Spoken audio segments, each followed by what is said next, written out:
Electricity is a vital source of energy used daily by millions of Australian households, businesses and work sites. While the Australian electricity network is one of the safest and most reliable in the world, it is not without its dangers. Every year in Australia, workers die or suffer serious injuries from contact with live power lines, above and below the ground. But the fact is, these incidents should never happen. Because a lot of the time they happen to workers who know about the dangers of working with electricity. Workers who understand the risks but still find themselves in hazardous situations because the right steps have not been taken to ensure their workplace safety. Electricity is a necessary part of modern day life. We just have to be conscious of our safety when working around it. Don't let electricity be a risk to your life or your workmates. Always follow safe working practices, assess the risks and plan the job at hand. Remember, you're being safe because your family needs you.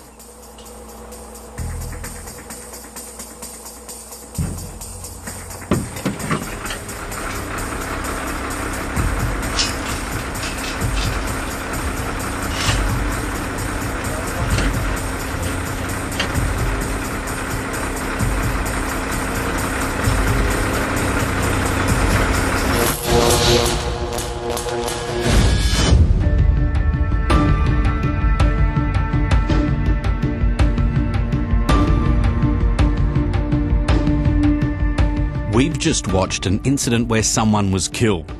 The kind of tragedy that should not have happened but did and does too often. What went wrong here? The power lines on this work site, like others, carry electricity which, if contacted, can kill you. To avoid injuries, look around and identify where power lines are located and mark them at ground level before you start working outdoors. Talk to your boss or foreman and take note of any areas on the site which could be hazardous. Plan safe travel paths for machinery and equipment away from power lines. If you need to come within safe approach distances, you must arrange to have the power switched off. Sure, you might be so skilled at your job that you hardly have to think about what you're doing anymore. But this is when incidents occur. By making contact with these overhead power lines, the crane completed an electrical circuit, with the electricity passing through the crane to earth and also through the worker touching the sling. The crane operator wasn't electrocuted because in this case he was in the cabin and the current didn't pass through his body to reach the ground. For the moment he was safe and remembered the first thing he should do was to try and break the crane's contact with the power lines.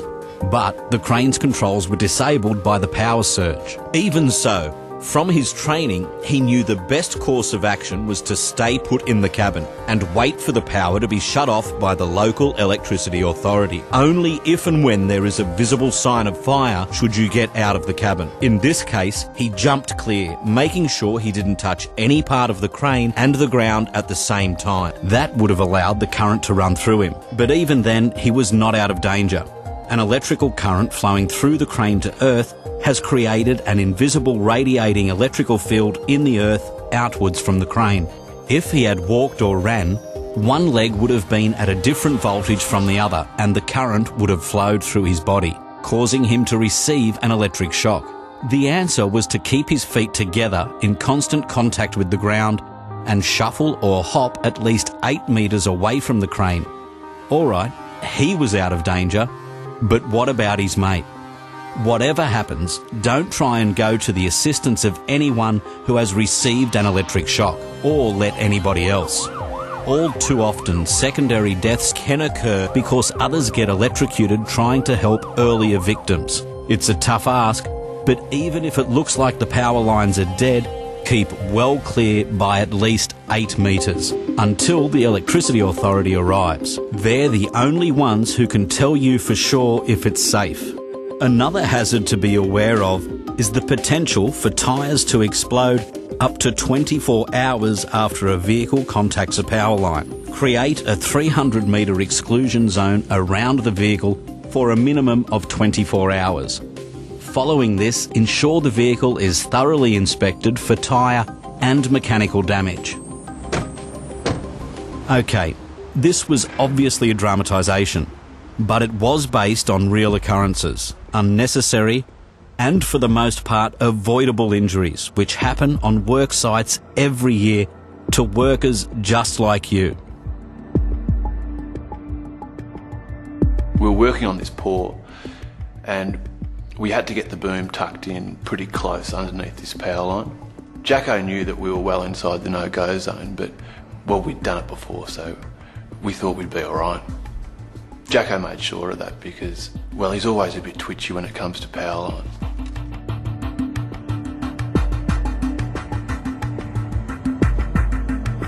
There are also specific clearances that you must maintain which can be found in the relevant codes of practice.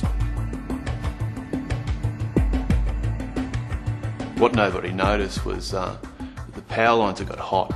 Like, it was a stinking hot day and they'd sagged down about a metre, we found out later.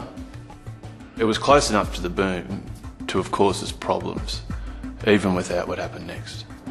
This storm was coming in, this big summer storm, and the winds had picked up. I remember seeing the power line starting to sway, and that's all it took. I mean, the power line didn't even touch the boom. The electricity just arced off straight onto the boom and shot down the chute straight into Jacko and made 33 kV. Boom. We all thought we knew the ropes when it came to safety. We should have looked. We should have just stopped and assessed the risks. Shoulda, coulda. What did we miss? Why did it happen? And why does it keep on happening? Every year, workers die or suffer serious injuries in incidents involving live power lines. Workers like you, who understand the dangers of electricity. Workers who knew the power lines were there, but were put in danger because the risks had not been properly assessed. So, what should have been remembered that day? That power lines can sag on hot days, changing clearance distances. That you should always work outside of the no-go zone.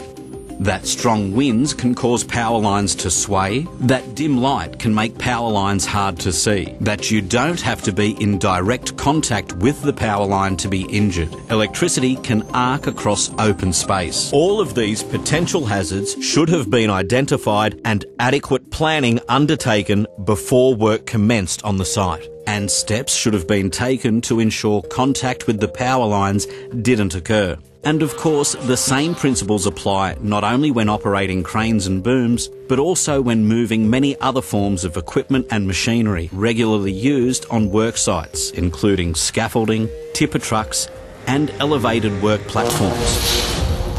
Remember that tiger tails are only designed as a visual indicator. They are basically just reminders that power lines are present, and they do not insulate power lines. Whenever a worksite is situated near overhead power lines, or when equipment is being moved around close to them, contact can occur. But it's not just overhead power lines that are a hazard. At least you can see them. Hidden hazards lurk beneath the ground too. Worksite deaths and injuries are also caused when contact is made with underground cables, including earths. And as more and more power installations are run underground, the chance of hitting one is becoming more likely. So, what should you do? Firstly, always assume that underground cables are there until you know otherwise. Before you start work, dial 1100 or visit the Dial Before You Dig website 1100.com.au and consult the local authority to find out the location of underground cables. Remember, it's the law. So it's the essential first step for every job. Validate the plans before you dig by using cable location technologies such as GPS or ground penetrating radar and mark up the differences. Pothole at regular intervals to confirm exact cable locations and, importantly, communicate the exact locations of cables to your workmates. When using plans from Dial Before You Dig, double check when they were last updated. as cable depths can vary after road upgrades or new developments. You should never drive a probe into the ground looking for cables. It may sound obvious, but people actually do it and get hurt. Sometimes you'll find sand, tape, or marked bricks or panels to indicate the presence of underground cables. Other times you'll find a conduit or pipe with the cables enclosed inside. Be aware that direct buried cables could also be present, and that new electrical cables are sometimes laid using old conduits. If you think you are close to an underground power cable, excavate by hand carefully. If you are excavating where cables might be, use an observer, but keep them well away from the hole.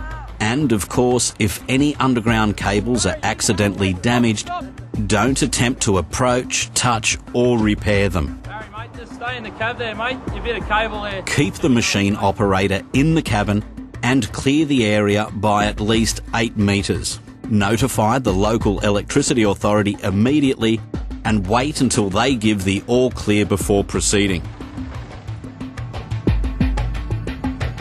Electricity and power lines are a necessary part of working life, but hazards can be avoided. While every situation is different, being aware of the hazards posed by power lines and taking necessary safety precautions can save lives, even your own. For more information on electrical safety and how to keep your workplace safe, contact your local electricity authority.